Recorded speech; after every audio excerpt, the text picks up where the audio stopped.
Bom, agora então vamos falar da escolástica. Como disse anteriormente, o termo escolástica vem de escola, referente à escola.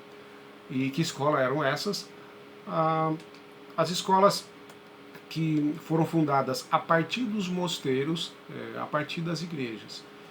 E sabemos que a grande riqueza desse período eram as bibliotecas dos mosteiros. E com a abertura das escolas, o que vai acontecer? Essas bibliotecas passam tornam-se acessíveis a todos os estudantes, e não apenas aos religiosos. Então, a partir do momento que essas escolas são abertas, todos têm acesso, todos os que podiam estudar na época, claro, têm acesso à biblioteca. Tanto é que, depois eu vou falar mais um pouco sobre um livro,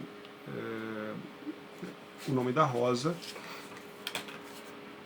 de Umberto Eco, que vai fazer a sua... na verdade é um romance, mas que traz toda uma discussão a respeito, e dentro, as coisas acontecem dentro de uma biblioteca. Mas, vamos lá. Continuando, mesmo os monges dessa época não podiam ler todo e qualquer livro. Havia os que eram proibidos. E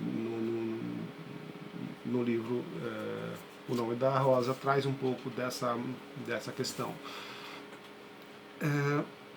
Então o livro de Umberto Eco, né, o autor Umberto Eco, ele retrata um pouco dessa proibição e o conflito que havia entre duas congregações religiosas católicas desse período, os franciscanos e os beneditinos.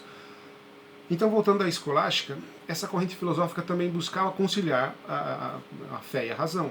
E ainda um embate que havia nesse período entre duas correntes filosóficas chamadas realismo e nominalismo. O que era o realismo, essa corrente?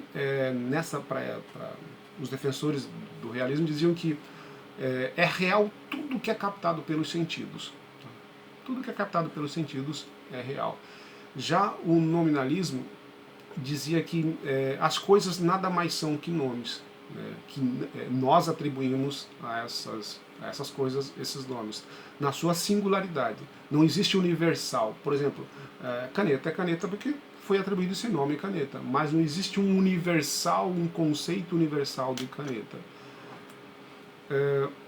Aí de novo a gente vai voltar, então para quem quiser ler o livro O Nome da Rosa, ele não é muito fino, mais de 500 páginas, mas é uma boa indicação de leitura para esse período.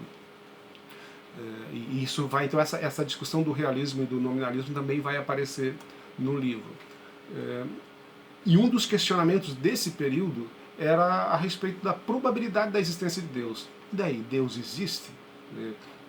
E aí o que vai acontecer? Santo Tomás de Aquino vai buscar o seu suporte filosófico em Aristóteles, também um outro filósofo grego.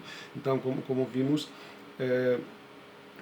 Santo Agostinho vai buscar em Platão e Santo Tomás de Aquino vai buscar em Aristóteles. Aristóteles, como sabemos, era discípulo, aluno de Platão. Aristóteles tem uma chamada teoria das quatro causas. O que quer dizer isso? Que todas as coisas têm quatro causas em sua composição. E que causas são essas? Causa material, ou seja, a matéria do que as coisas são feitas, são constituídas. A causa formal, né, como essas coisas são feitas, a forma, né, dessas coisas. A causa eficiente, que quer dizer quem fez, né, e a causa final, por que fez? Qual é a finalidade? Ou seja, quando se faz algo, se faz com uma finalidade. Então essas são as quatro causas que Aristóteles coloca na sua teoria. E, além do mais, Aristóteles defendia também a existência de um primeiro motor. Ele dizia que tudo que se move é movido por algo, né? E esse algo por outro algo, e assim por diante. Ou seja, nós iríamos até o infinito. Portanto, o que ele dizia? É necessário que exista uma primeira causa, ou o que ele chamou de causa incausada, o primeiro motor, ou o motor imóvel. Então, algo que exista, que seja a causa de todas as coisas, mas não pode ter sido causado por nada. Então, o que São Tomás de Aquino vai fazer?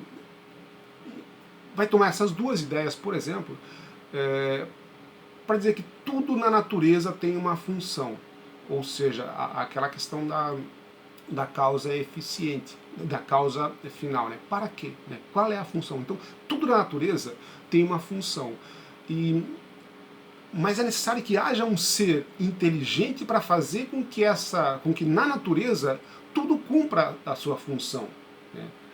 E o que São Tomás de Aquino vai dizer? Isso é Deus. É Deus, esse ser inteligente que vai fazer com que as coisas na natureza cumpram cada uma a sua função. Ou seja, é esse, como disse, então isso é Deus. Ou ainda a questão do primeiro motor, esse primeiro motor é Deus. Esse ser que move, mas que não é movido por nada. Então, já para o final do século XIV até, né, já até o XVI, a escolástica entra em decadência. Entra em decadência, uma vez que são afirmadas, né, diferenças fundamentais entre a fé e a razão. E o principal filósofo desse final de período é Guilherme de Ockham. Interessante que, voltando ao livro do Umberto Eco, um dos personagens principais no livro se chama Guilherme. No filme, porque tem um filme também, O Nome da Rosa, no filme esse nome é William, e sabemos que em inglês William é o mesmo Guilherme. Né? Então, essa é a referência que o Umberto Eco faz relacionando o Guilherme, personagem principal, com Guilherme de Ockham, que é o principal nome da corrente filosófica chamada nominalismo. Então, essas são as nossas aulas, nossos encontros, até da filosofia antiga, chegando à medieval, e o nosso próximo vídeo, a nossa próxima análise será a respeito da filosofia da educação moderna, com seus princípios e pressupostos. Então, farei um vídeo para cada uma dessas aulas, né, principalmente nesse momento de isolamento social. Boa noite.